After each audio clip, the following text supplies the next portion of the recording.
नमस्कार। मैं Manoj Sahu competition wing में आप सभी का स्वागत करता हूं। एमसीक्यू सीरीज़ में आज का हमारा चौथा वीडियो होने वाला है। इसके पहले हमने कलचुरी राजवंश के बारे में पढ़ा। आज हम पढ़ने वाले हैं कलचुरी प्रशासनिक व्यवस्था के बारे में और फणी नागवंश के बारे में। ठीक है, तो आज सबसे पहले हम शुरू करते हैं कलचुरी प्रशासनिक व्यवस्था को। कलचुरी प्रशासन किस प्रकार से था, इनकी संरचना कैसी थी, वो समझने का प्रयास करेंगे। तो कलचुरी प्रशासनिक व्यवस्था में जो कलचुरी प्रशासन था वो एक राजतंत्रात्मक शासन प्रणाली पर आधारित होता था। राजतंत्रात्मक शासन प्रणाली का क्या अर्थ होता है? राजा सबसे प्रमुख होगा, ठीक है, और उसके बाद यह जो है एक सप्तांग राज्य सिद्धांत पर आधारित था।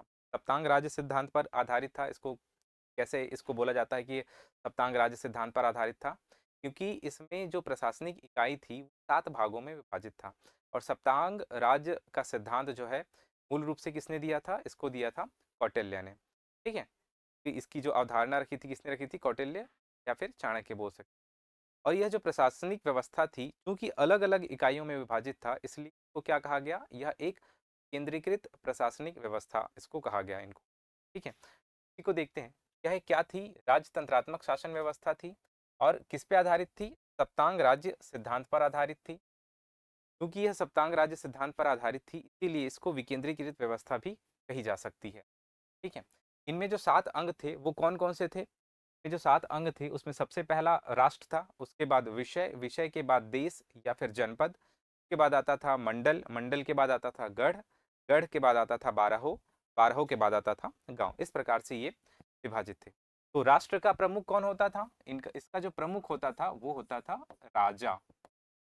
राजा जो सर्वोच्च अधिकारी होता था न्याय के लिए भी और जो वैधानिक व्यवस्था है उनके लिए भी, कानून बनाने के लिए। विषय का जो प्रमुख होता था वो विषयपति कहलाता था, विषयपति कहलाता था। देश या जो जनपद का प्रमुख होता था वो महामंडलेश्वर कहलाता था। क्या कहलाता था? महामंडलेश्वर। मंडल का जो प्रमुख होता था वो मंडलाधिपति कहलाता था। गढ़ का जो प्रमुख होता था वो दो चीजों पर निर्भर करता था। यदि वह ब्राह्मण हुआ तो वो दीवान कहा जाता था, दीवान कहा जाता था। अगर ब्राह्मण गढ़ का प्रमुख बनेगा तो क्या कहलाएगा? वो दीवान। और यही यदि क्षत्रिय होता तो क्या कहलाता? ठाकुर कहलाता। ठीक है, उसी प्रकार बारहो जो था, बारहो का जो प्रमुख था वो दाऊ कहलाता था और गांव का जो प्रमुख होता था वो गौंटिया कहलाता था। ठीक है, तो इस प्रकार से यह जो प्रशासनिक व्यवस्था थी वो बटी हुई थी और ये इनके जो प्रमुख थे, सबसे प्रमुख अधिकारी होते थे वो थे। जो गढ़ होता था, इसको ध्यान में रखना है, यह जो है 84 गांव का समूह होता था। ठीक है, और जो बारहो होता था वो नाम से ही स्पष्ट है, 12 गांव का समूह। ठीक है, इस प्रकार से आप लोग याद रख सकते हो, या फिर गढ़ को 7 बारहों का समूह भी कहा जा सकता है, 7 बारहों का समूह। ठीक है, और गांव अर्थात एक गांव। तो इतना समझ में आ गया कि कौन इसके प्रमुख होते थे और किस प्रकार से जो है पूरी प्रशासनिक व्यवस्था विभाजित थी। आगे देखते हैं इसमें। इसमें राजा की सहायता के लिए कुछ मंत्रीगण भी नियुक्त किए गए थे और कुछ अधिकारीगण भी नियुक्त किए गए थे। तो उन्हीं अधिकारियों और मंत्रियों के बारे में देख लेते हैं। महाअमात्य सबसे पहला, महामात्य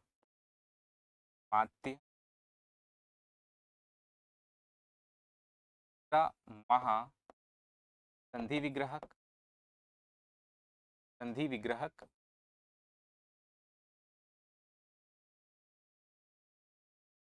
महा अक्षपटलिक,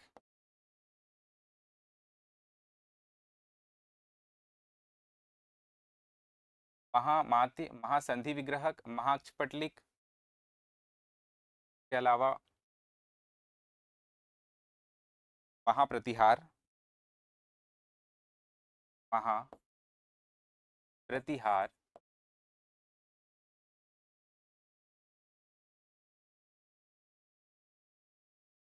के अलावा दुष्ट साधनिक, दुष्ट साधनिक, गमागमिक, इस प्रकार से बहुत सारे अधिकारी हुआ करते थे। इसमें महामात्य क्या होता था? यह जो है सबसे प्रमुख मंत्री होता था, प्रमुख मंत्री। महासंधि विग्रहक, यह एक विदेश मंत्री होता था। महाक्षपटलिक राजस्व मंत्री होता था, राजस्व मंत्री।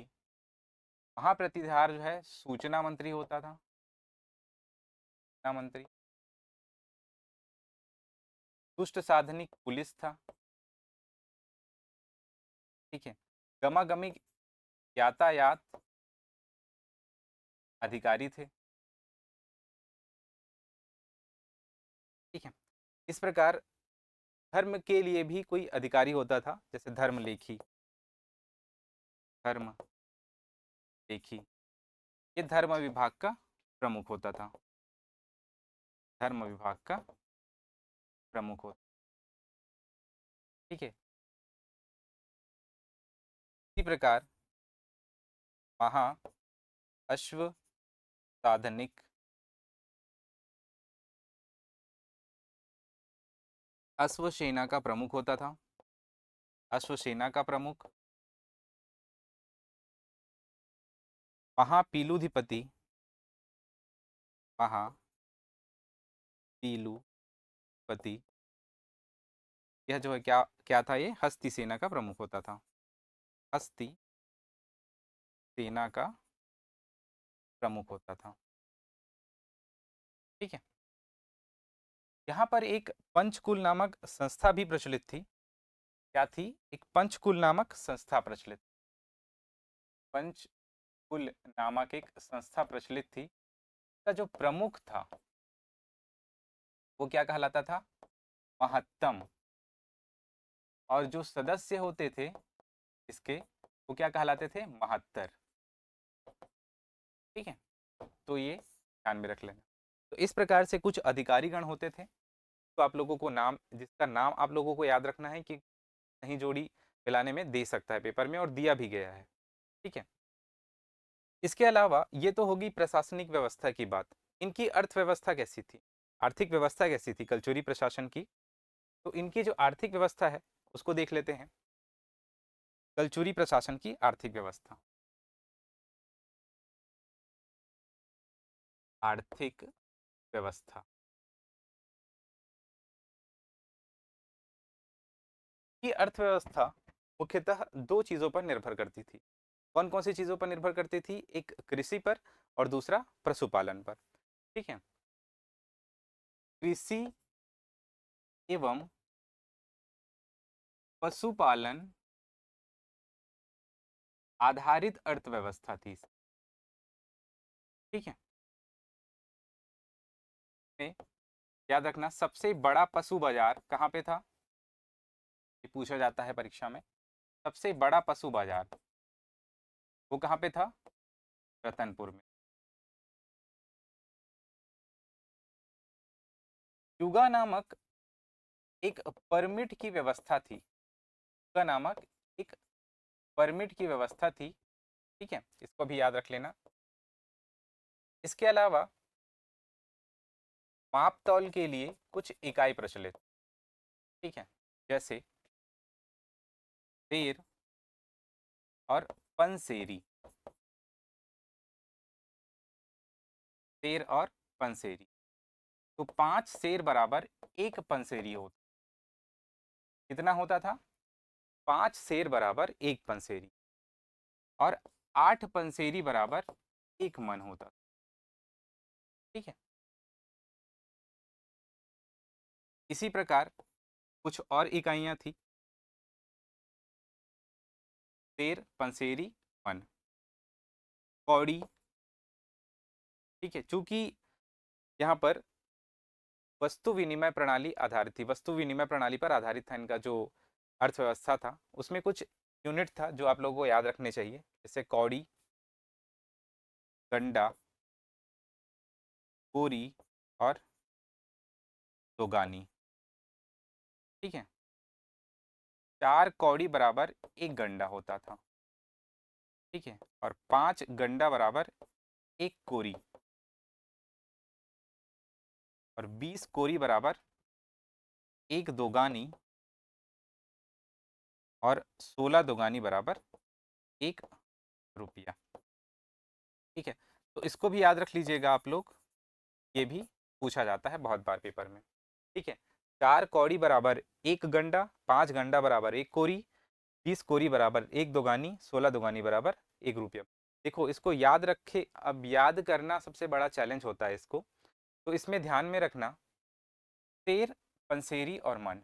ठीक है, यह जो है यूनिट है, तो सेर 5 सेर बराबर 1 पंसेरी होता है, पंसेरी में 5 दिख रहा है ना, तो उसको एक पंसेरी को याद रख लेना कि 5 और सेर दोनों को अलग करोगे तो क्या हो जाएगा, 5 सेर बराबर 1 पंसेरी। ठीक है, यहाँ पे आ जाएगा समझ। और 8 पंसेरी बराबर 1 मन, इसको आप लोगों को याद रखना पड़ेगा। बाकी इसमें आप यूनिट को, एक तरफ की यूनिट को याद रख लोगे तो दूसरी तरफ ऑटोमेटिक याद हो जाएगा। जैसे इसमें प्रचलन में क्या था, कौड़ी था, गंडा था, कोरी था और दोगानी, 4 चीजें याद रखनी है। ठीक है, नेक्स्ट इसमें देखते हैं, ये तो हो गई इसकी अर्थव्यवस्था और प्रशासनिक व्यवस्था। ठीक है, नेक्स्ट इसमें आ जाते हैं अब क्वेश्चन की तरफ। ठीक है, इसके अलावा हम लोग इसमें गढ़ व्यवस्था के बारे में भी देखेंगे। ठीक है, लेकिन प्रशासनिक व्यवस्था में जिस जो अभी देखे हम लोग, वो बहुत महत्वपूर्ण है और उसी के आसपास प्रश्न बनते हैं। ठीक है, आज का जो पहला प्रश्न है वो ये है, निम्नलिखित में से कौन सा गढ़ कलचुरी शासन में रतनपुर राज्य की इकाई नहीं? ठीक है, हम सभी जानते हैं कि छत्तीसगढ़ का जो नाम है वो 36 अलग अलग गढ़ होने के कारण पड़ा है। ठीक है, और यह जो व्यवस्था है किसने दिया था, एक कलचुरी कालीन राजा थे जिनका नाम था कल्याण साय, उन्होंने यह गढ़ व्यवस्था छत्तीसगढ़ में स्थापित की थी। तो उसी को देखते हैं, ये गढ़ व्यवस्था क्या थी और इसमें छत्तीसगढ़ किस प्रकार से थे, क्योंकि इससे प्रश्न आने की बहुत ज़्यादा संभावना है नेक्स्ट जो प्रीलिम्स है उसमें। ठीक है, तो इसको मैप के आधार पर समझने का प्रयास करेंगे। इसमें यह जो गढ़ व्यवस्था थी, इसका आधार बिंदु था शिवनाथ नदी। ठीक है, शिवनाथ नदी के उत्तर में 18 गढ़ थे और शिवनाथ नदी के दक्षिण में कुल 18 गढ़ थे। ठीक है, समझ में आ रहा है? तो उत्तर में कौन कौन से गढ़ थे और दक्षिण में कौन कौन से गढ़ थे, इसको याद करते हुए चलेंगे ताकि आपको अभी याद हो जाए ये चीज़ें। ठीक है, सबसे आसान है इसको याद करना। सबसे पहले शिवनाथ नदी, मैप में शिवनाथ नदी बना लीजिए। शिवनाथ नदी को इस प्रकार बनाइए जिससे आपको समझ में आ जाए कि वो किन किन जगह से प्रवाहित होती है। ठीक है, उसके उत्तर में कौन कौन से क्षेत्र आ सकते हैं और दक्षिण में कौन कौन से क्षेत्र आ सकते हैं। तो हम सभी जानते हैं कि राजनांदगांव या फिर कहीं कहीं पे मिलता है, महाराष्ट्र से इसका उद्गम स्थल है। तो ये मानपुर मोहल्ला से होते हुए राजनांदगांव में जाएगा, कुछ हिस्सा बेमेतरा में, फिर दुर्ग जिले में जाएगा, ये दुर्ग जिले से जांजगीर चांपा, और ये थोड़ा सा बलौदा बाजार और जांजगीर चांपा होते हुए प्रवाहित होती है, और जांजगीर चांपा में जाके यह जो है किससे मिल जाती है, जो महानदी है उससे मिल जाती है। ठीक है, तो इससे हमें एक रफ आइडिया हो जाएगा, इससे क्या हो जाएगा, हमें एक रफ आइडिया हो जाएगा कि इस क्षेत्र से बहती है। और इसके उत्तर का क्षेत्र, इसके उत्तर में कितने क्षेत्र थे, क्षेत्र में कितने गढ़ थे, 18 गढ़, और दक्षिण में कितने गढ़ थे, 18 गढ़ थे। अब उसको याद कैसे करना है, ये सबसे बड़ा चैलेंज है, छत्तीसगढ़ को याद कैसे करना। तो इसके उत्तर में देखेंगे तो सबसे पहला आप लोग ध्यान से सुनना, इसमें कैसे याद करना है। इसके पहले तो इसमें देखना कि कौन कौन से जिले हैं जहाँ पे कौन कौन से गढ़ आने वाले। तो सबसे पहले देखना उसके उत्तर में लगभग 7 ऐसे जिले हैं जहाँ पे टोटल 18 गढ़ आ जाएंगे। ठीक है, अगर एमपी को छोड़ दिया जाए तो इसमें 7 जिले कौन कौन से, एक जिला है बिलासपुर। ठीक है, दूसरा जिला है गौरेला पेंड्रा मरवाही, तीसरा जिला कोरबा, चौथा जिला है जांजगीर चांपा, पांचवा जिला सक्ती, छठवां जिला बलौदाबाजार, सातवां जिला बेमेतरा। ठीक है, समझ में आ गया। पहला जिला बिलासपुर, दूसरा जिला गौरेला पेंड्रा मरवाही, तीसरा कोरबा, चौथा जो है कोरबा के नीचे क्या है, जांजगीर चांपा, फिर उसके बगल में है सक्ती, और जांजगीर चांपा के जस्ट नीचे बलौदा बाजार, और एक है बेमेतरा। तो 7 जिले हैं जहाँ पे टोटल 18 गढ़ हैं। अब सबसे पहले देखते हैं एक एक जिलों में कौन कौन से गढ़ आने वाले हैं। अगर ये मैप आप लोग को याद है तो 18 गढ़ याद करना भी मुश्किल नहीं है। सबसे पहले बिलासपुर, तो बिलासपुर में टोटल 4 गढ़ हैं जो आप लोग को याद रखने हैं। कौन कौन से, एक तो रतनपुर स्वयं है, दूसरा विजयपुर, रतनपुर और विजयपुर को एक साथ याद रख सकते हो। इसके अलावा ओंगनागढ़ और एक है केंदागढ़। ठीक है, तो टोटल 4 गढ़ हो गए। फिर आ जाइए जीपीएम में, गौरेला पेंड्रा मरवाही में। गौरेला पेंड्रा मरवाही में केवल एक ही जगह है, वो है पंडरा भाठा।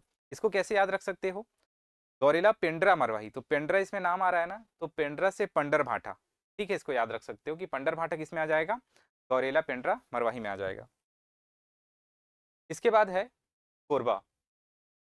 कोरबा में टोटल 4 गढ़ आएंगे। ठीक है, तीसरे नंबर पे क्या है? कोरबा है। तो कोरबा में कितने गढ़ आएंगे? 4 गढ़। कोसगई, मातिन, उपरोड़ा और एक और है लाफागढ़। ठीक है, लाफागढ़, मातिन, उपरोड़ा और कोसगई, 4 गढ़ किस में आ जाएंगे? कोरबा में। इसके बाद कौन सा जिला है? इसके बाद है आपका जांजगीर चांपा जिला। जांजगीर चांपा जिला में जांजगीर चांपा का जो पुराना नाम है वो क्या था? मदनपुर था। ठीक है, तो एक नाम आप लोग को ऐसे याद हो जाएगा।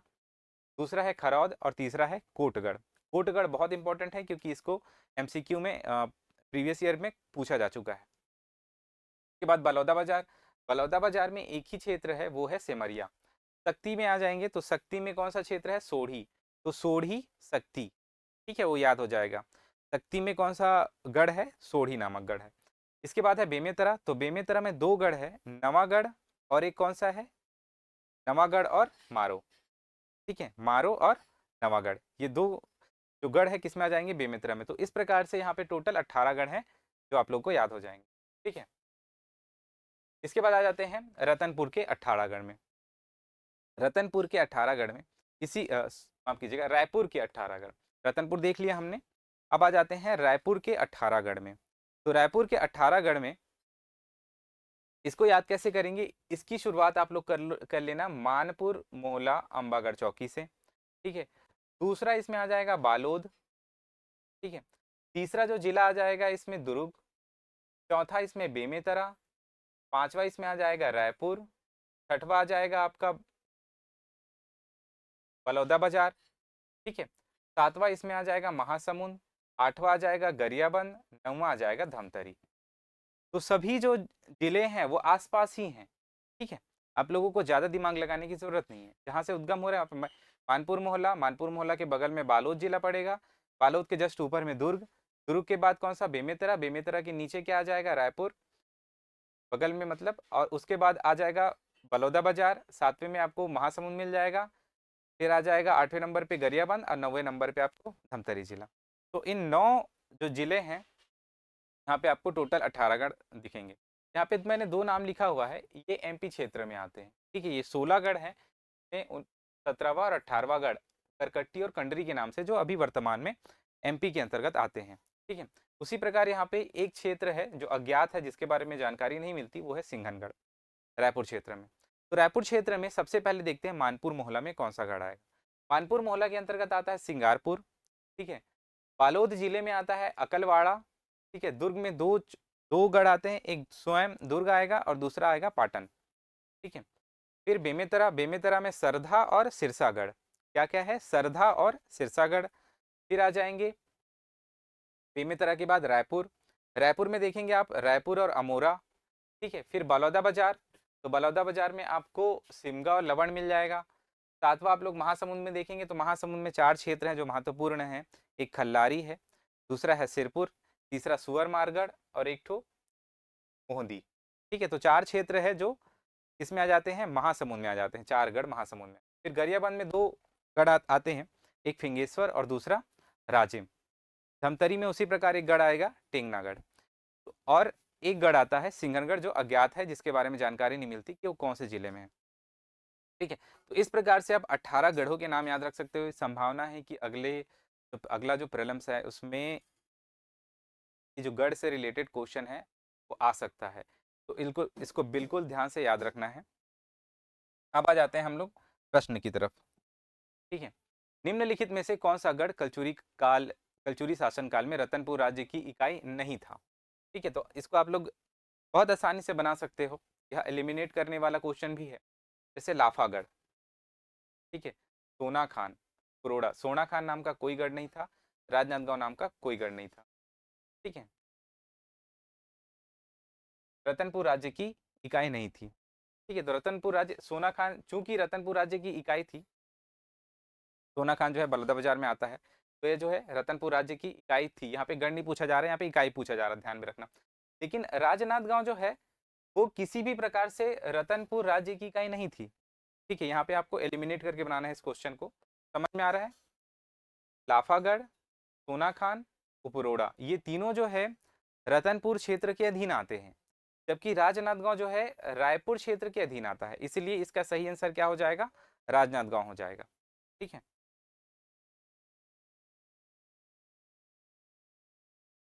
अगला प्रश्न है, कलचुरी प्रशासन के तहत प्रत्येक गढ़ कितने गांव से मिलकर बना हुआ था? तो इसको मैंने शुरुआत में ही बताया, जो गढ़ होता है वो 84 गांव से मिलकर बना होता है। कितने गांव से मिलकर बना होता है? गढ़ जो है 84 गांव से मिलकर बना होता है, या फिर 7 बारहों से मिलकर बना होता है। तो सही आंसर क्या हो जाएगा? Option C. ठीक है, नेक्स्ट क्वेश्चन देखते हैं। निम्नलिखित में से कौन सा गढ़ छत्तीसगढ़ राज्य में मौजूद नहीं है? ठीक है, क्या पावागढ़ मौजूद नहीं, सिंघनगढ़, कोटगढ़ या नवागढ़? तो इसमें से पावागढ़ जो है मौजूद नहीं है। सिंघनगढ़ है लेकिन इसके बारे में जानकारी प्राप्त नहीं होती कौन से जिले में है, लेकिन छत्तीसगढ़ में ही। कोटगढ़, कोटगढ़ को हमने पढ़ा है। नवागढ़ जो कि बेमेतरा में आता है। कोटगढ़ किस में आता है? कोटगढ़ आता है आपके जांजगीर चांपा में। ठीक है, कोटगढ़ किस में आता है? जांजगीर चांपा में। और नवागढ़ किस में आता है? बेमेतरा में। ठीक है, और सिंघनगढ़ के बारे में हमें पर्याप्त जानकारी नहीं। तो इसका सही आंसर क्या हो जाएगा? पावागढ़। ठीक है, कोटगढ़ किस में आता है? जांजगीर चांपा में। जांजगीर चांपा में, ये इसका। नेक्स्ट क्वेश्चन, छत्तीसगढ़ के किस कलचुरी शासक ने गढ़ व्यवस्था की शुरुआत किया था? तो गढ़ व्यवस्था की शुरुआत किया था एक कलचुरी कालीन शासक थे जिनका नाम था कल्याण साय। कौन थे? कल्याण साय। अगला प्रश्न, निम्नलिखित में से किस ब्रिटिश अधिकारी ने जमाबंदी प्रणाली के आधार पर छत्तीसगढ़ के 36 किलो की खोज की थी? देखो, इसमें जमाबंदी प्रणाली व्यवस्था की शुरुआत किसने किया था, उसके जनक कौन थे? तो यह जो है कौन थे? कल्याण साय थे। इतना हमें पहले भी पता था।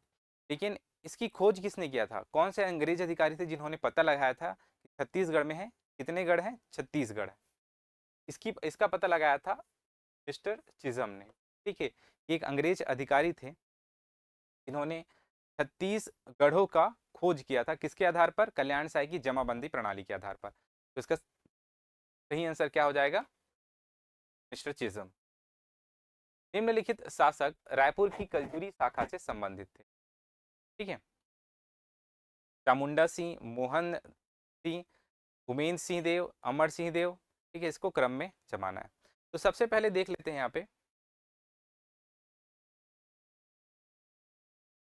रायपुर में जो राजा थे वो कौन कौन थे। पिछले क्लास में हमने पढ़ा था कि रायपुर शाखा किस प्रकार से स्थापित हुई। ठीक है, इसमें कौन कौन से शासक थे? तो इसमें जो है प्रमुख शासक अगर देखा जाए तो रामचंद्र देव है, जिनको संस्थापक माना जाता है। परीक्षा में अधिकतर ये प्रश्न पूछे जाते हैं कि संस्थापक कौन था, लेकिन इसमें भी काफ़ी विवादास्पद स्थिति जो है कई बार उत्पन्न हुई है, क्योंकि अलग अलग परीक्षाओं में अलग अलग उत्तर लिए गए हैं। जैसे किसी किसी परीक्षाओं में लहुरी शाखा के संस्थापक, रायपुर शाखा के संस्थापक कलचुरियों में वो केशव देव को माना गया है, जबकि कहीं कहीं पर रामचंद्र को माना गया है। तो दोनों चीज़ें आप लोग को याद रखनी है।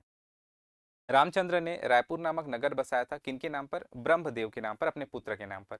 ठीक है, जिसका नाम ब्रह्मदेवपुर था स्टार्टिंग में, लेकिन आगे चलकर उसको रायपुर कहा गया।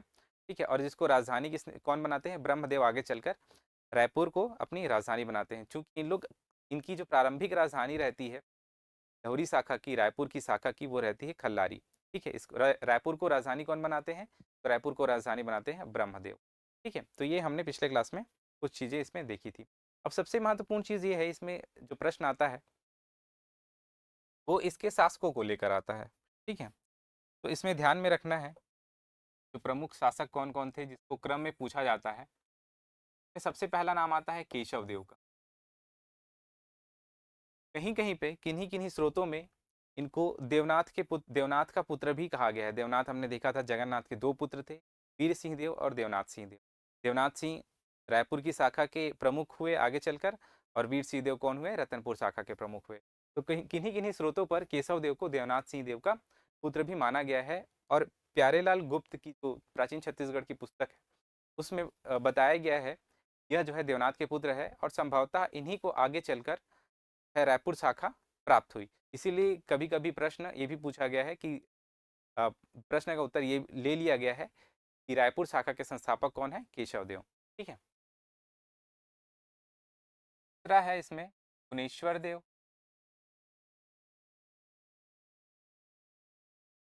ठीक है।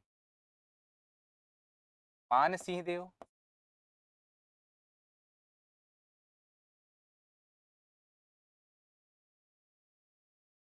संतोष संतोष सिंह। सूरत सिंह। सम्मान या फिर सन्मान सिंह भी लिखा जाता है। कौन कौन हुए, केशव देव, भुवनेश्वर देव, मान सिंह देव, संतोष सिंह, सूरत सिंह, सन्मान सिंह। फिर आ जाएंगे चामुंडा सिंह देव। चामुंडा सिंह देव। फिर आ जाएंगे वन सिंह या बंसी बंसी।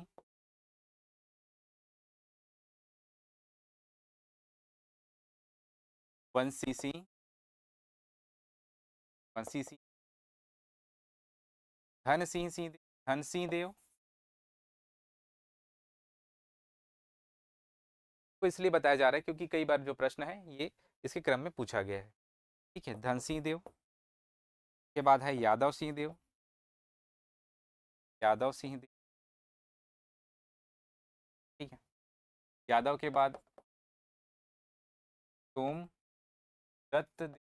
सोमदत्त देव।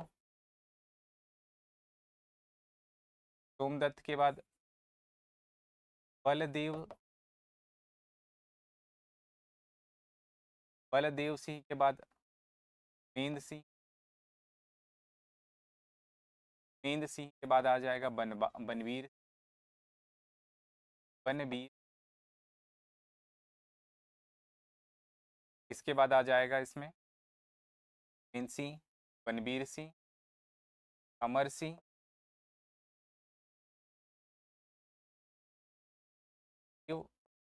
विश्वनाथ सिंह। ये कुछ प्रमुख शासक हैं। इनके बीच में आप लोगों को जैत सिंह और फतेह सिंह भी देखने को मिल सकता है। ठीक है। जैत सिंह और फतेह सिंह भी देखने को मिल सकता है इसके बीच में, जैत सिंह और फतेह सिंह। तो उसको और इंक्लूड कर लेना, उसको शायद स्किप हो गया है। केशव देव, भुवनेश्वर देव, मानसी देव, संतोष सिंह, सूरत सिंह, सन्मान सिंह, चामुंडा सिंह देव, वंशी सिंह, धन सिंह। धन सिंह के बाद आ जाएगा आपका जैत सिंह और फतेह सिंह। ठीक है। तो उसको दो नाम को और जोड़ लीजिएगा इसमें।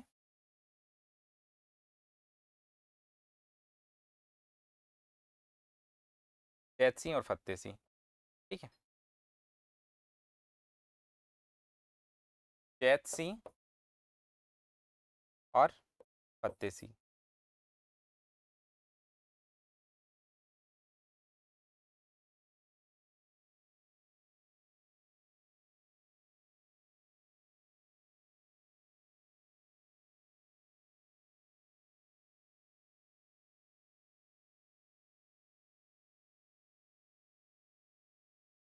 टोटल 18 शासक हैं जो प्रमुख है इसमें। ठीक है। तो इस प्रकार से आप लोग इन राजाओं के नाम याद रख सकते हैं।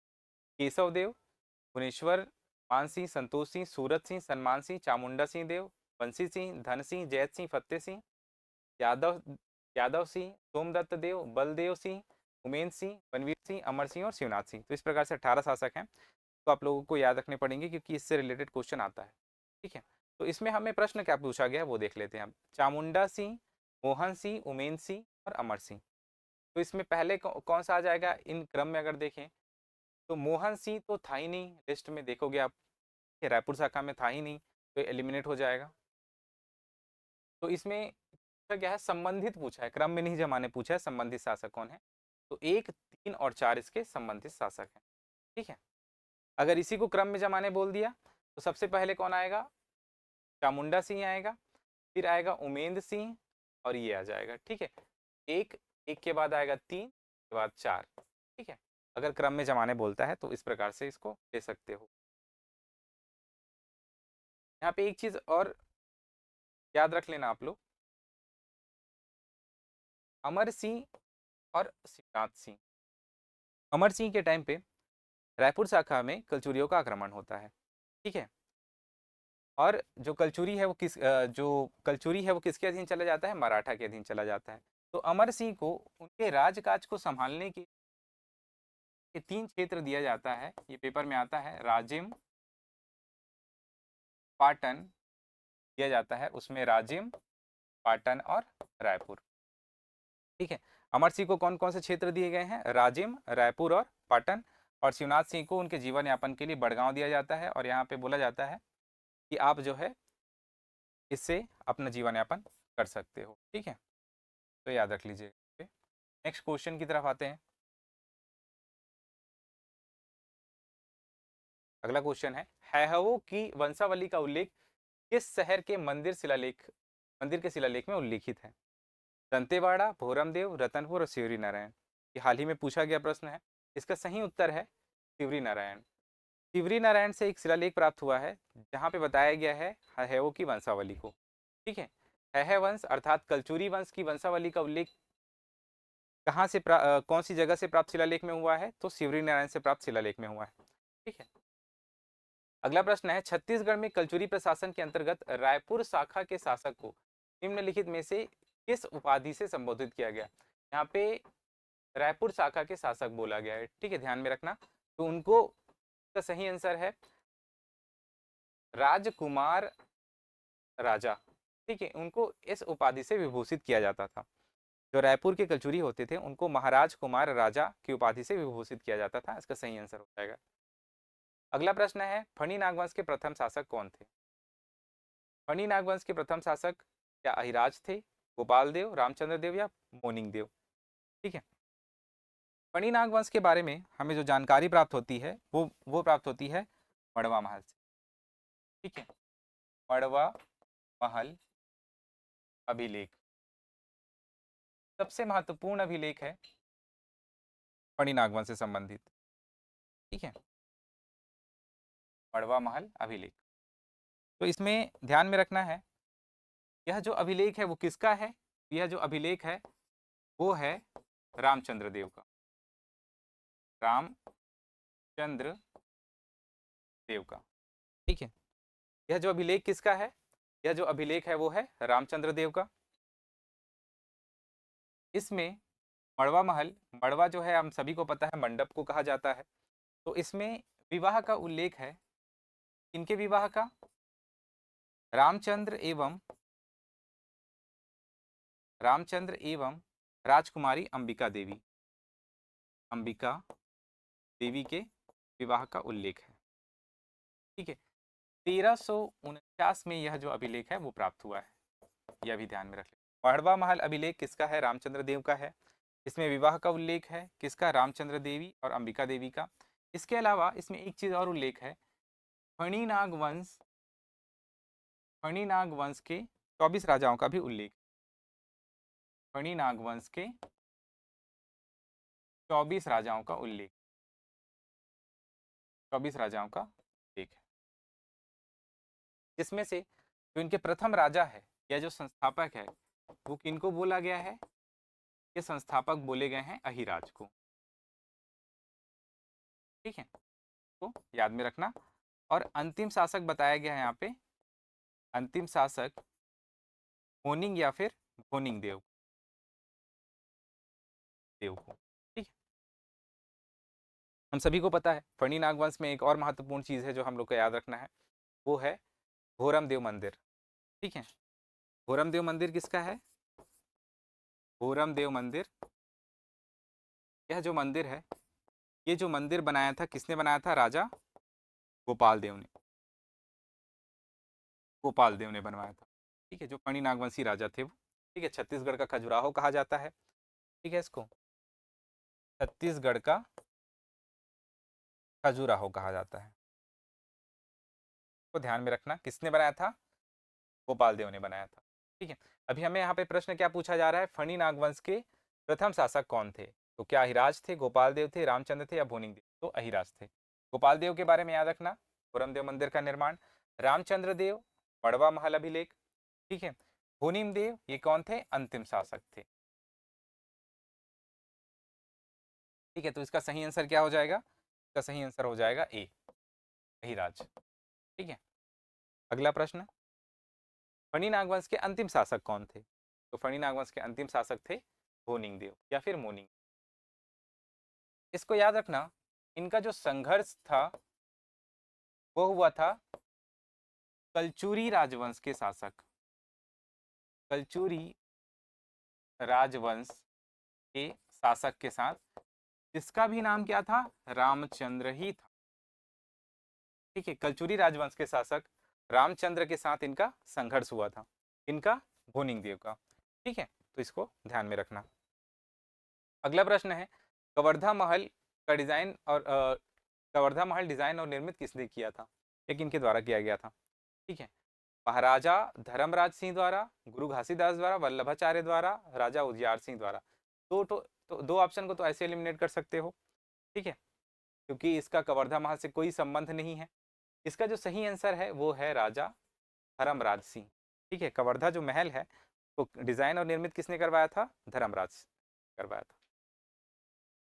रतनपुर के कलचुरी राजवंश की राजकुमारी का विवाह फणी नागवंश के किस राजा के साथ हुआ था? ठीक है, इसको अभी मैंने थोड़ी देर पहले बताया कि रतनपुर के कलचुरी राजवंश की राजकुमारी जिसका नाम था अंबिका देवी का विवाह हुआ था फणी नागवंशी राजा रामचंद्र के साथ। ठीक है, और इसका उल्लेख किस में है? तो इसका उल्लेख है मड़वा महल अभिलेख। ठीक है, तो इसका सही आंसर हो जाएगा ऑप्शन। ठीक है, अगला प्रश्न है, मड़वा एवं छेरकी महल किसके शासनकाल में बनाया गया था? तो मड़वा महल फिर से रामचंद्र देव के शासनकाल में बनाया गया था। सूची 1 और 2 को सुमेलित करना है। एक तरफ आपको मंदिर के नाम दिए गए हैं, दूसरी तरफ उसके वंश दिए गए हैं। तो सुमेलित करना है कि कौन सा मंदिर कौन से राजवंश में निर्मित किए गए हैं। ठीक है, पहला ऑप्शन है लक्ष्मण मंदिर, दूसरा भोरम देव मंदिर, तीसरा शिव मंदिर बासुर का और चौथा है पाली का शिव मंदिर। ठीक है, फणी नागवंश, सिंधक नागवंश, कलचुरी वंश, पांडु वंश। ठीक है, तो देखते हैं कि करके लक्ष्मण मंदिर जो शिरपुर में है, तो हमने कल पिछले क्लास में देखा है इसके शासन कौन से राजवंश में बना है ये? तो ये पांडु वंश में बना है। इसका ए का क्या हो जाएगा? 4 हो जाएगा। भोरम देव मंदिर कवर्धा अभी मैंने बताया फणी नागवंश के टाइम पे बना है। शिव मंदिर बारसूर का ये बना है छिंदक नागवंश के टाइम पे। ठीक है, छिंदक नागवंशी नागवंश को हम लोग पढ़ेंगे आगे क्लास में डिटेल में। ठीक है, इन लोग का जो राजधानी था वो था बारसूर। और पाली का शिव मंदिर ये बना है एक्चुअल में कलचुरी काल में, इसका जीर्णोद्धार हुआ है, लेकिन बना कब है? बना कब है ये? पाण वंश के टाइम पे बना है। ठीक है, पाली के शिव मंदिर का जीर्णोद्धार कलचुरी शासक थे जाजालदेव प्रथम, उन्होंने करवाया था, लेकिन मूल रूप से बना कब था?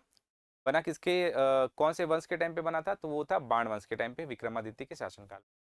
ठीक है, तो इसको ऑप्शन के हिसाब से बनाना है। तो ए का क्या हो जाएगा? 4 हो जाएगा, बी का 1, सी का 2 और डी का 3। ऑप्शन डी इसका करेक्ट आंसर है।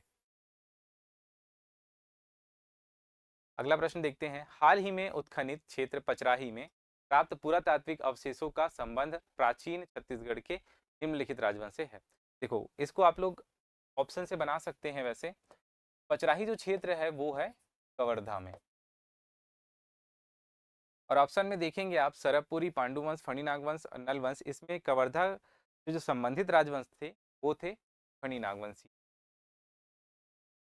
ये मूल रूप से कहाँ कहाँ शासन किया इन्होंने? कवर्धा में शासन किया। तो इसका सही आंसर क्या हो जाएगा? इसका सही आंसर हो जाएगा फणी नागवंश। ठीक है, तो आज के लिए इतना ही। ठीक है, बाकी जो प्रश्न है हम लोग नेक्स्ट क्लास में करते हैं।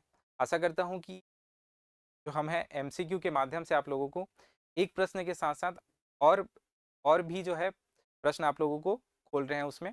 और इसके अलावा जो बेसिक जानकारी है, जैसे आज हमने कलचुरी राजवंश के बारे में पढ़ा, इसके अलावा रायपुर की जो शाखा है वहाँ पे कौन कौन से शासक हुए इसके बारे में देखा, इसके अलावा हमने देखा फणी नागवंश के बारे में देखा। तो ये आपको अगर बेसिक जानकारी हो जाएगी तो आप लोग उससे रिलेटेड क्वेश्चन, नए क्वेश्चन भी फ्रेम कर पाएंगे। ठीक है? तो आज के लिए बस इतना ही, मिलते हैं नेक्स्ट क्लास में। धन्यवाद।